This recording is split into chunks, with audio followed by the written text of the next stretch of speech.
Bueno, clase asincrónica de antimicrobianos, primera parte. El temario que vamos a ver en esta clase es generalidades de antimicrobianos, antibióticos, antiparasitarios, antimicóticos, antivirales y tuberculostáticos.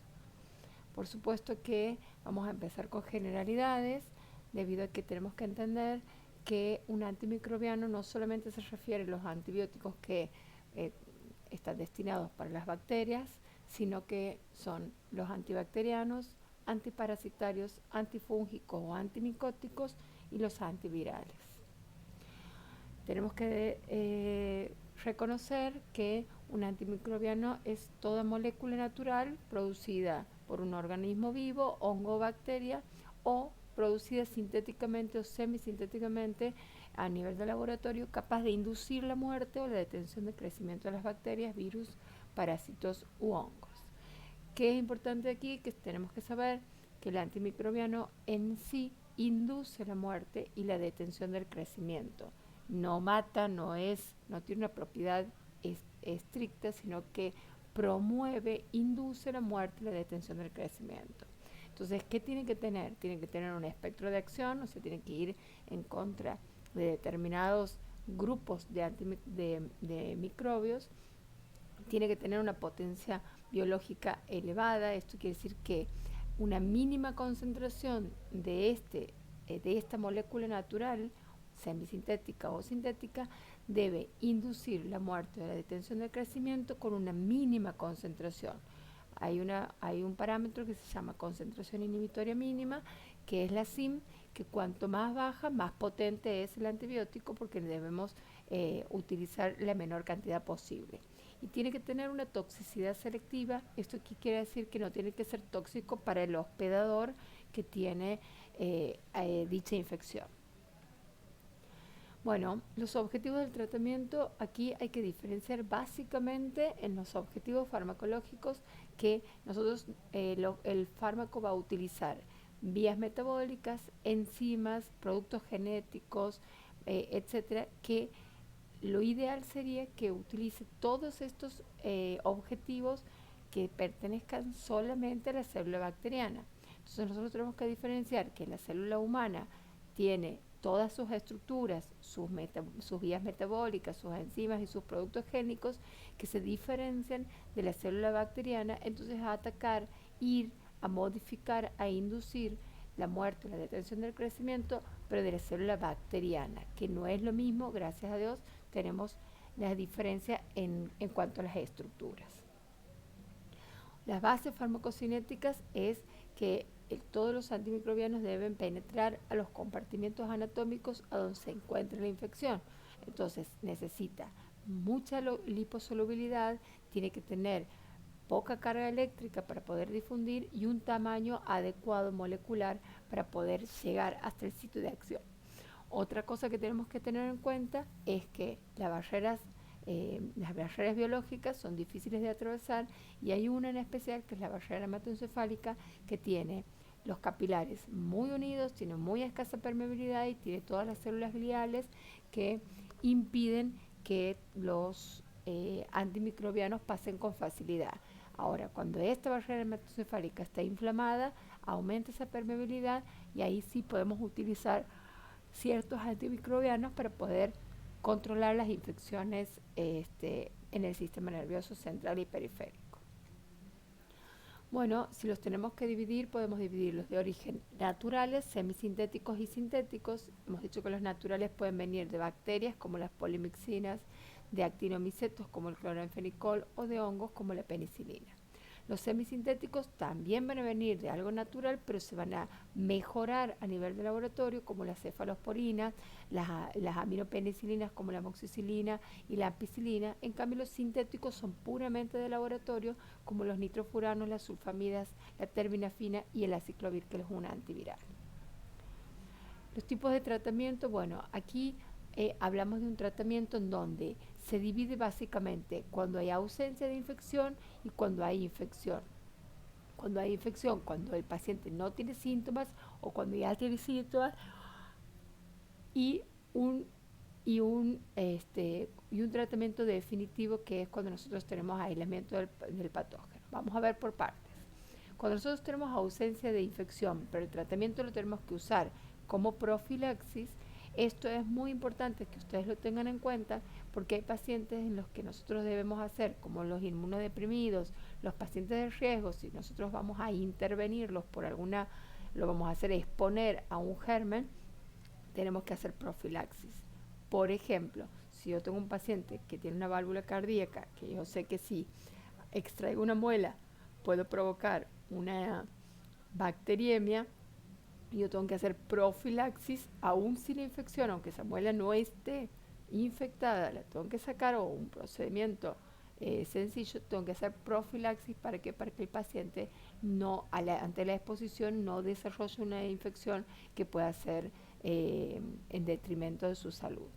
Después tenemos cuando hay infección pero el paciente no tiene síntomas. Por ejemplo, el paciente ha estado expuesto a la exposición o tiene pocos síntomas, pero es un paciente de riesgo, bueno, oncológicos, inmunodeprimidos, con prótesis, etcétera, también se hace un tratamiento presintomático. Otro tratamiento que tenemos que conocer son los pacientes que tienen síntomas, pero el tratamiento es empírico. ¿Qué quiere decir?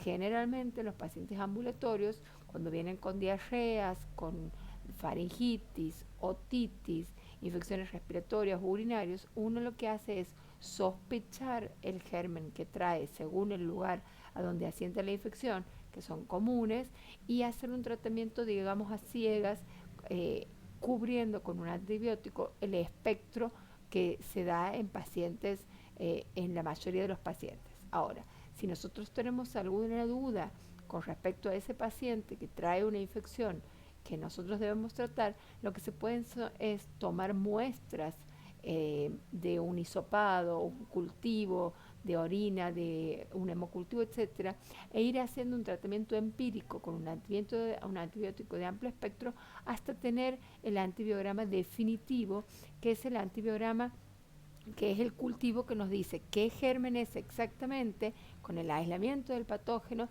y la sensibilidad o susceptibilidad del antimicrobiano específico.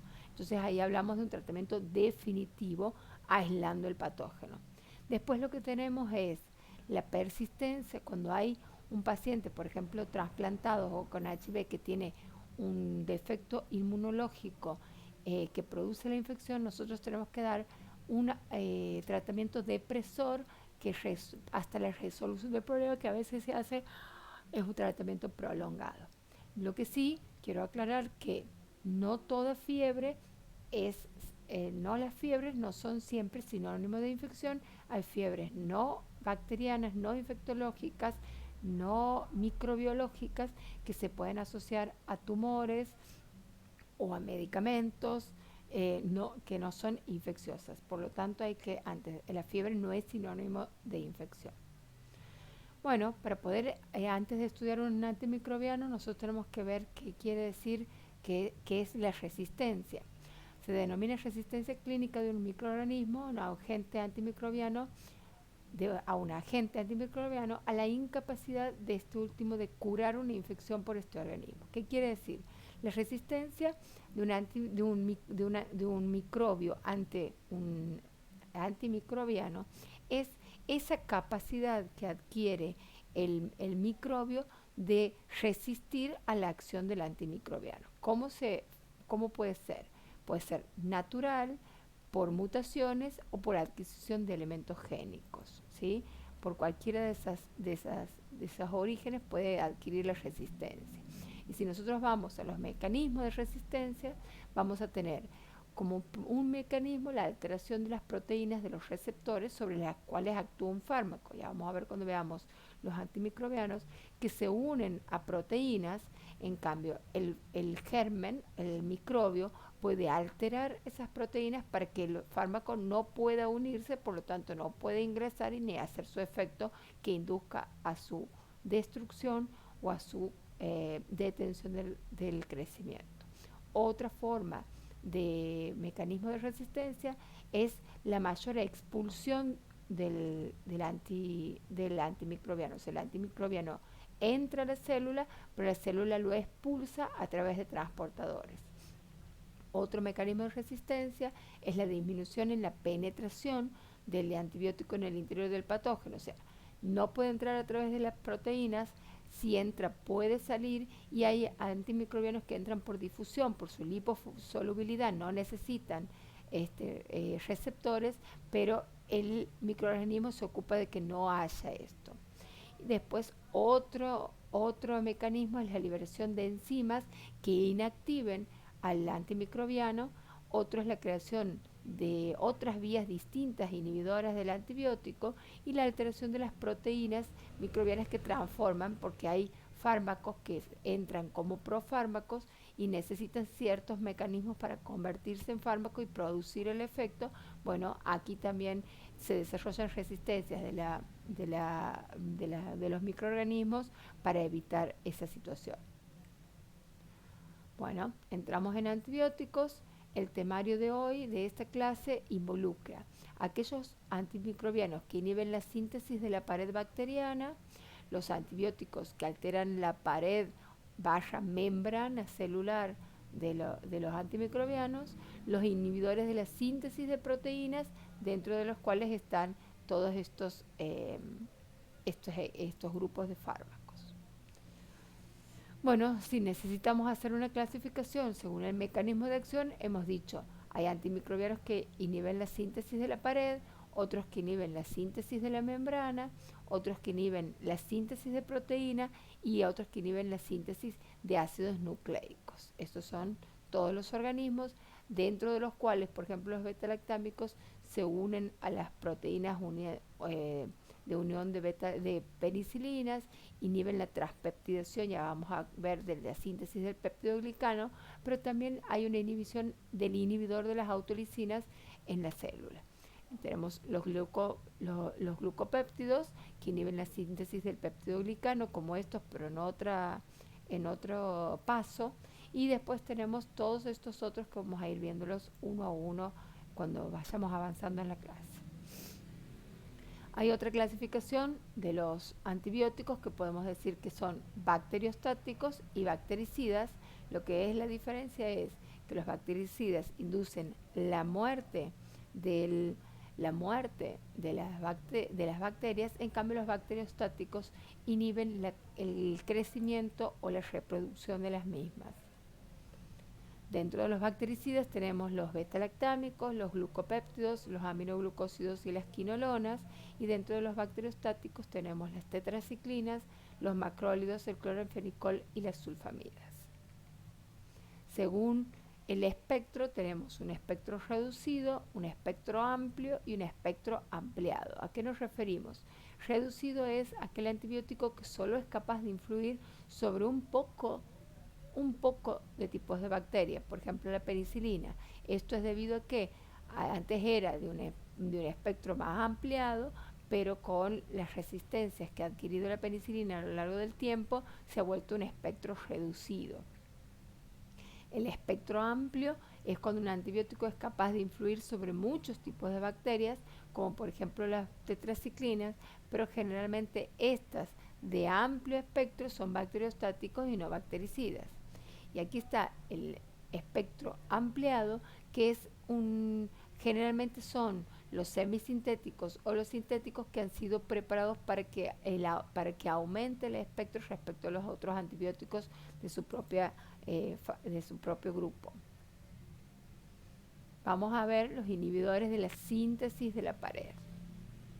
Si nosotros podemos comparar, nosotros hemos estudiado en microbiología que hay gérmenes gram positivos y gram negativos. Para poder comprender esto, vamos a ver que la pared celular de un germen gram positivo tiene diferencias estructurales con las del gram negativo.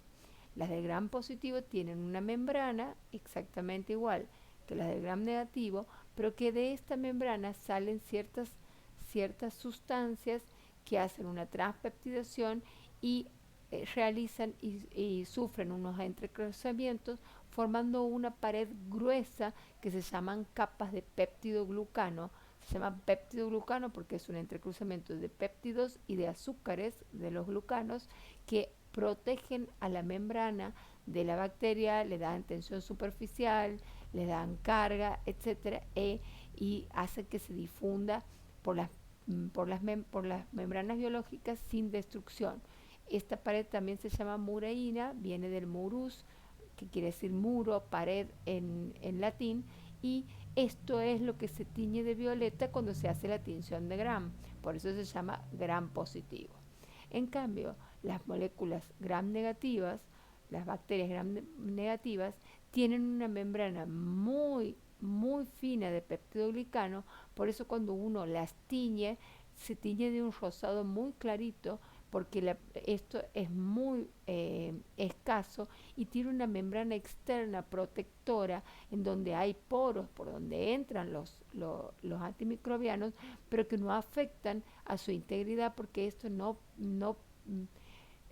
cumple esa función en las gram positivas, en las gram negativas, sino que tienen doble membrana, una membrana interna y una membrana externa con una pared muy fina de peptidoglicano que no ayuda a la preservación de la bacteria. Entonces, nosotros si sabemos esto, vamos a ver que hay un proceso por el cual se forma esa pared.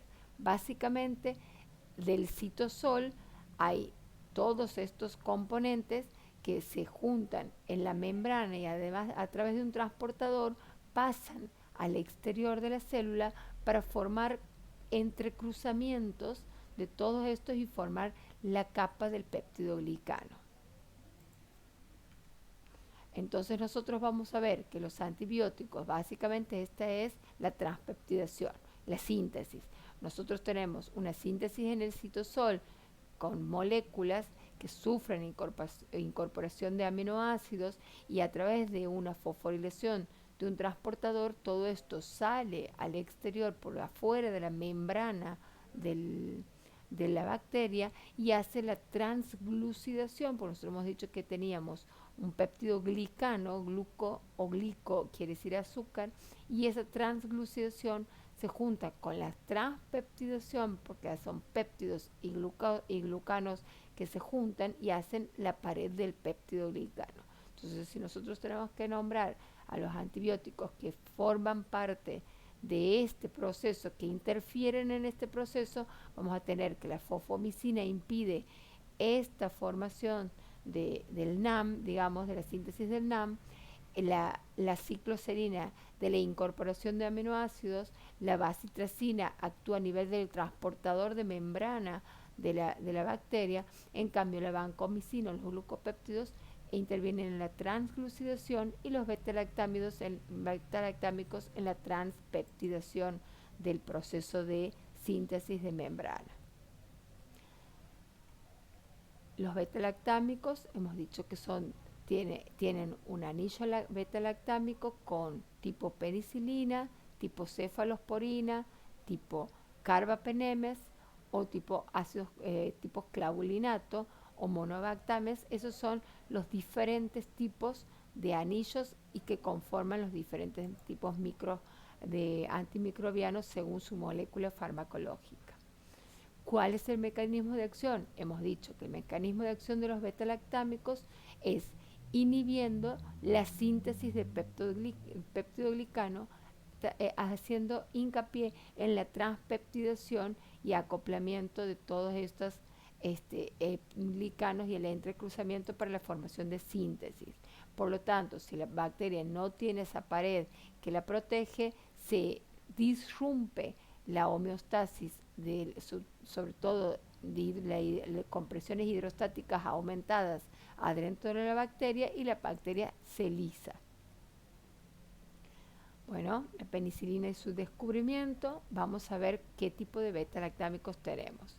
Las penicilinas naturales, como que son de la primera generación, aquí encontramos la penicilina G y la penicilina B de B corta. La penicilina G puede ser penicilina G benzatínica o penicilina G sódica, según sea. La benzatínica es de depósito y la sódica es para colocación endovenosa. Esta penicilina B es la única que se da por vía oral, se usaba antes mucho en los niños. Y bueno, si nosotros sabemos que las penicilinas actúan inhibiendo la síntesis de la pared bacteriana, y si sabemos que esa pared se da en gram positivos, nosotros vamos a ver que su espectro es contra el estreptococo, algunos cocos gram negativos, bacilos gram positivos, pero si actúa sobre la Listeria monocytogenes y el bacillus, algunas espiroquetas, y tiene actividad sobre los anaerobios, por supuesto siempre que tengan pared. La mayor parte de los estáfilos son resistentes, muy hidrolizables por las beta-lactamasas. Las beta-lactamasas son unas enzimas creadas por las bacterias que aplican resistencia y que son están muy dirigidas al estafilococo, que es uno de los gram positivos por excelencia. Pero se han creado penicilinas antiestafilocóxicas, que son las de segunda generación, resistentes a esas beta-lactamasas, que están en desuso, no las usamos, pero meticilina, oxacilina, cloxacilina, dicloxacilina y fluocloxacilina se las utiliza para descubrir qué tipo de estafilococo tenemos, pero no las tenemos a nivel del mercado para las infecciones en general. Bueno, aquí tenemos las penicilinas de tercera generación, como la ampicilina y la amoxicilina. Se administran por vía oral, pero también tienen aplicación, por ejemplo, la ampicilina en forma parenteral, viene endovenosa e intramuscular. Extiende un poco, porque son semisintéticas, extienden un poco su actividad hacia los cocos gram negativos.